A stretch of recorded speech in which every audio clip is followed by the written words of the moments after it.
ایک یہ کہتے ہیں کہ اگر بیوی شوہر بیوی کو قسم دے دے کسی چیز پر تو کیا یہ طلاق واقع ہو جاتی ہے؟ نہیں، ایسے نہیں ہوتی۔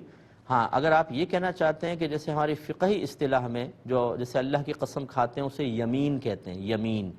اسی طریقے سے اگر شوہر طلاق کو مشروط کر دیتا ہے تو اسے بھی ہم یمین کہتے ہیں، فقہی اصطلاح میں استعمال ہوتا۔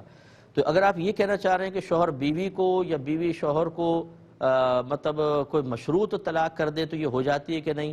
تو قسم والے معاملے میں تو نہیں ہوتی کہ بیوی نے قسم دے دی کہ ایسا کر دو، یوں نہ کرو، اور شوہر نے اس کے خلاف کر دیا تو طلاق پڑ جائے، ایسا نہیں ہوتا۔ ہاں، اگر آپ مشروط طلاق بات کرنا چاہتے ہیں تو بیوی اگر مشروط کر دے تو اس سے کوئی فرق نہیں پڑتا، بیوی کے ہاتھ میں طلاق کا اختیار نہیں ہے۔ شوہر اگر مشروط کر دے، مثال کے طور پہ اگر تو باہر نکلی تو تجھے ایک طلاق، تو یہ ایک یمین کہلاتی ہے، اور جب آدمی الفاظ ادا کر دیتا ہے اس کو واپس نہیں لے سکتا، اگر عورت گھر سے باہر نکلے گی ایک طلاق واقع ہوگی۔ تو آپ اگر وہ والی قسم کہنا چاہتے ہیں جیسے خدا کی قسم یا دیگر قسم، تمہیں میری قسم ایسا نہ کرنا، اور شوہر نے خلاف کر دیا، تو اس سے کوئی طلاق وغیرہ کا تعلق نہیں ہے۔ ایک یہ کہتے ہیں کہ ایک سائٹ ہے، وہ آن لائن سائٹ ہے جو مطلب چیزوں کی پرچیزنگ وغیرہ کی آفر کرتی ہے، اگر ہم ان سے لے لیں کوئی چیز ان کی پروڈکٹ، پھر وہ کہتے ہیں اگر آپ اس پہ کمنٹس پاس کر دیں تو ہم آپ کو یہ چیز کی قیمت نہیں لیں گے، تو یہ کہتے ہیں کہ ادھر شاپنگ کرنا کیسا ہے؟ دیکھیں، یقینی سی بات ہے، اب آپ شاپنگ تو آپ کا مقصود رہے گا نہیں، آپ کا یہ ہوگا چیز خریدو، کمنٹس دو اور اپنے پیسے کماؤ، یہی آپ کا مقصد ہوگا۔ یہ بھی شرعاً جائز ایک عمل ہے باقاعدہ، لیکن وہ چیز کیا ہے اور کیسی ہے یہ پھر آپ کو پتہ ہونا چاہیے۔ اگر آپ غلط کمنٹس دے دیں، چیز ابھی آپ نے پرچیز کی ہے، یوز بالکل بھی نہیں کی، اور آپ اس کے تعریفوں کے پل باندھ رہے ہیں، اور فرض کر لیں کہ وہ چیز ایسی نہیں ہے، وہ غلط چیز ہے، اس میں جیسے بعض اوقات صحت کے لیے بہت سی ادویات ہوتی ہیں جن پر کمنٹس مانگے جاتے ہیں کہ آپ ہمیں اجازت دیں کہ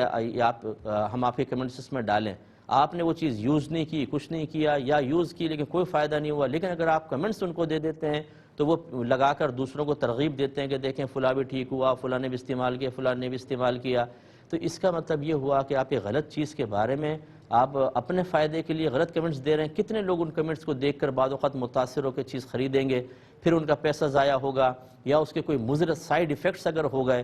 کون ذمہ دار ہوگا اس کا؟ اس قسم کی جو چیزیں ہیں کہ جب تک آپ نے یوز نہیں کیا، جب تک آپ نے اس کو دیکھا نہیں، اس پہ کمنٹس دے کر پیسہ لینا، میں اس کو اب بھی ناجائز نہیں کہہ رہا ہوں، ہوگا تو جائز، لیکن اس میں آپ کی آخرت کی بربادی کا سامان ہو سکتا ہے کہ آپ کسی غلط چیز کے اوپر کمنٹس دے دیں، آپ نے یوز وغیرہ نہیں کیا اور کوئی دوسرا بیچارہ اس کو یوز کر کے مصیبت میں مبتلا ہو جائے، تو پھر آپ کو بھی آخرت میں راہ فرار نہیں مل سکتی۔ اس لیے اس میں احتیاط کریں تو بہت اچھا ہے، یا پھر بالکل ایک واضح چیز ہو، آپ نے استعمال بھی کی ہوئی ہے پہلے وہ چیز، ایک دفعہ منگوا لیں، وہ چیز استعمال کر لیں، مطمئن ہو گئے، کمنٹس دے دیجئے، پھر ٹھیک ہے، آپ اگلی چیزوں کے اندر یعنی اسی کی جو ہم مثل پروڈکٹس ہیں جن کے بارے میں آپ مطمئن ہو چکے ہیں ان کے بارے میں کمنٹس دے کے ان کے پیسے لیتے رہیے تو گنجائش ہو جائے گی۔